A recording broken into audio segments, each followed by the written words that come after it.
والشمس قسم ہے سورج کی، وضحاها اور اس کی دھوپ کی،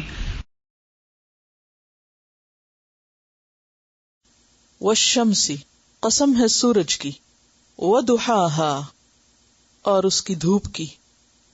دحا دحا یدحا سے دھوپ برداشت کرنا، دھوپ میں پھنسنا.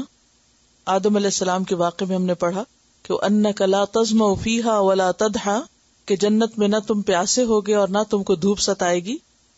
تو یہاں دحا سے مراد سورج کی ابتدائی روشنی یعنی دھوپ ہے، اور چاشت کے وقت کو بھی کہتے ہیں دحا. آپ نے پڑھا ہوگا کبھی صلاۃ دحا.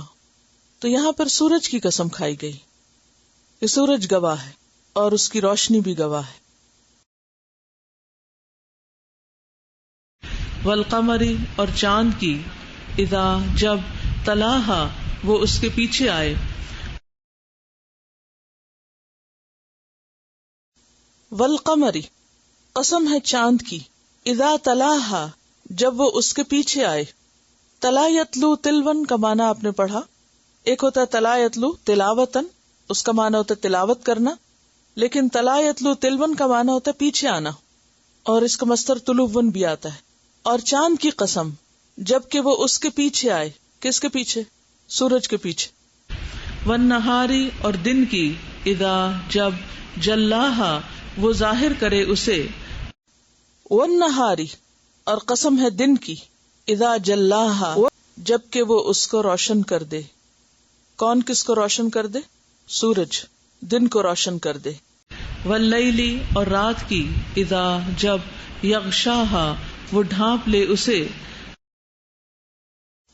واللیل اور قسم ہے رات کی، اذا یغشاہا جب وہ اس کو ڈھانپ لیتی ہے. کس کو؟ سورج کو. والسماء اور آسمان کی، وما اور اس کی، بناہا جس نے بنایا اسے. والسماء اور قسم ہے آسمان کی، وما بناہا اور جس نے بنایا اس کو یا اس کی تعمیر کی. والارض اور زمین کی، وما اور اس کی، طحاہا جس نے بچھایا اسے. والارض اور قسم ہے زمین کی، وما طحاہا اور جس نے پھیلایا اس کو. طحا کا لفظ توئے واو سے ہے، تحایتھو پھیلانا. یہاں بھی ہم دیکھتے ہیں کہ اللہ سبحانہ وتعالی کائنات کی مختلف نشانیوں کو گواہ بناتے ہیں. وہ تمام چیزیں جو ہم دیکھتے ہیں، جس میں سورج ہے، چاند ہے، دن ہے، رات ہے، آسمان ہے اور زمین ہے، اور یہ دونوں چیزیں ایک دوسرے کا جوڑا بھی ہیں. قرآن مجید میں دیگر مقامات پر بھی ان کا ذکر آیا ہے. مثلا سورۃ یاسین میں آتا ہے وَآیَةٌ لَهُمُ اللَّیْلُ، اور ان کے لیے ایک نشانی ہے رات. نَسْلَخُ مِنْهُ النَّهَارُ فَإِذَا هُمْ مُظْلِمُونَ، جس سے ہم دن ہٹا لیتے ہیں تو وہ اندھیری ہو جاتی ہے. اور سورج کا نکالنا بھی اللہ تعالیٰ کی قدرت کی نشانیوں میں سے ہے. حضرت ابراہیم علیہ السلام نے جب نمرود سے بات کی تھی تو اس وقت کیا دلیل دی تھی؟ فَإِنَّ اللَّهَ يَأْتِي بِالشَّمْسِ مِنَ الْمَشْرِقِ فَأْتِ بِهَا مِنَ الْمَغْرِبِ. تو سورج اللہ کی ایک بہت بڑی نشانی ہے، اور اس کی دھوپ ایک عجیب فینومنا ہے. اتنا دور ہوتے ہوئے پوری زمین کو کس طرح روشن کر دیتا ہے، کس طرح اس کو تمازت دیتا ہے. اور پھر چاند جو اس کے بعد طلوع ہوتا ہے یعنی رات کے وقت. اور پھر طلا یطلو میں بار بار آنے کا معنی بھی پایا جاتا ہے. اور پھر دن آ جاتا ہے دوبارہ، اور سورج پھر نکل آتا ہے اور اس کو روشن کر دیتا ہے. اور پھر رات آ جاتی ہے جو اس کو ڈھانپ دیتی، یعنی سورج نظر نہیں آتا.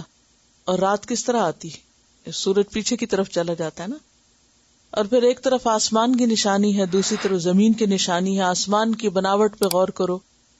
بنا کا مطلب اس کی تعمیر، اس کا بنانا، کہ کس قدر اللہ نے یہ ونڈرفل سٹرکچر ہمارے سامنے رکھا ہے نشانی کے طور پر. اور پھر زمین کی طرف دیکھو کہ کس طرح پھیلی ہوئی نظر آتی ہے. اگرچہ زمین گول ہے لیکن انسان اگر کسی وسیع میدان میں بھی کھڑا ہو جائے تو حد نگاہ تک زمین پھیلی ہوئی، بچھی ہوئی نظر آتی. تو یہ ساری نشانیاں کس چیز کی دلیل ہیں؟ یہ تمام کی تمام نشانیاں انسان کو غور و فکر سکھا رہی ہیں